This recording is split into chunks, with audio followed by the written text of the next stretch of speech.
Cheating wife enters hotel with lover but she had no idea what was coming. Reddit cheating stories. I never thought the day would come when I'd have to follow my own wife to find out the truth. For 10 years, I believed our marriage was built on trust, laughter, and shared dreams.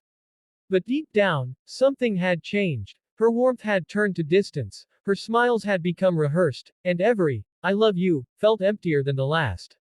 My name is Ryan, and this is the story of how my world shattered, and how I built it back stronger than ever. It started small. Emily, my wife, began working late. She'd never been one to bring work home, but now, there were urgent meetings and team dinners that stretched until midnight. I wanted to believe her, but when I noticed her phone always flipped face down, and the way she guarded it like a state secret, my gut started screaming that something was wrong. One Friday night, when she said she was meeting a client for drinks, I decided to test my suspicions. I told her I had an emergency at work and couldn't make dinner either. She kissed me goodbye, quick, distracted, and drove off. I waited 5 minutes, then followed. Her car led me to the Grand Line Hotel, a sleek glass building downtown. I parked across the street, my heart hammering like a drum. She stepped out, looking radiant. She wore a red dress I'd bought her for our anniversary, a dress she once said made her feel like the luckiest woman alive.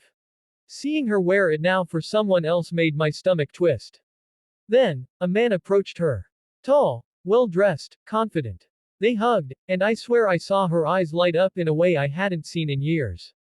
My hands trembled on the steering wheel. They entered the hotel together, laughing, touching, oblivious to the storm about to hit. That night, I didn't confront her. I didn't scream, didn't cry.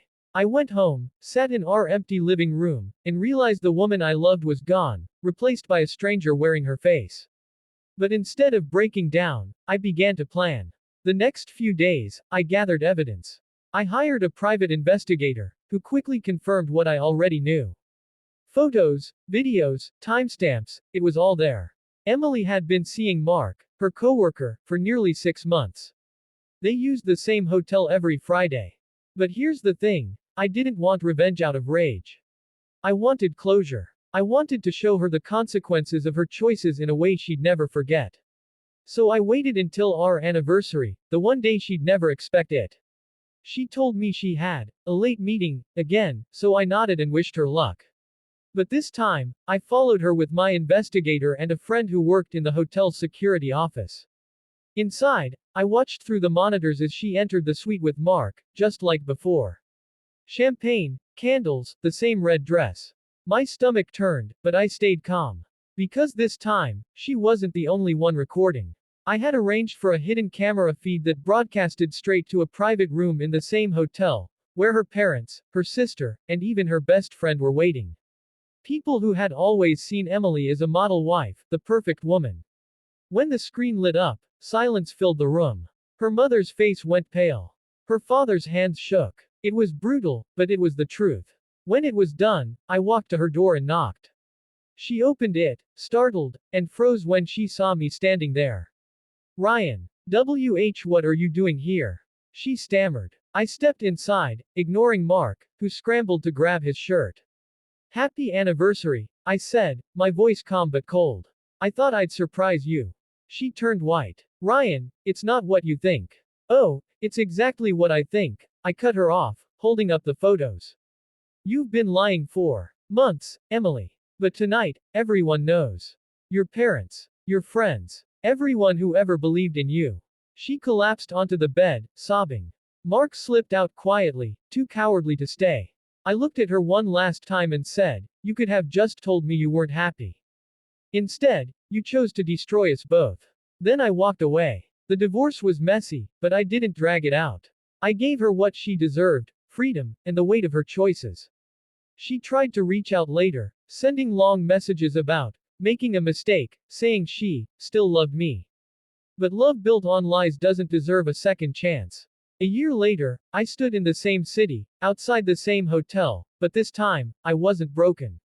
I had rebuilt myself. Therapy, new hobbies, reconnecting with old friends, life had slowly started to make sense again.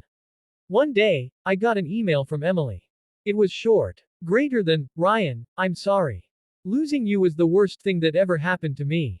I thought the affair would make me feel alive, but it only showed me how empty I was. I hope you found peace. I didn't reply. I didn't need to. Because I had found peace, without her. This story isn't about revenge. It's about rediscovery. Sometimes, when someone betrays you, they're not just breaking your heart, they're giving you a chance to rebuild it stronger than before. And that night, when my wife entered the hotel with her lover, she had no idea that the end of her lies would be the beginning of my freedom. Moral of the story. Betrayal can break you, but only if you let it. When you rise from the pain, you don't just heal, you evolve. Sometimes, the best revenge is not destroying someone else, but rebuilding yourself.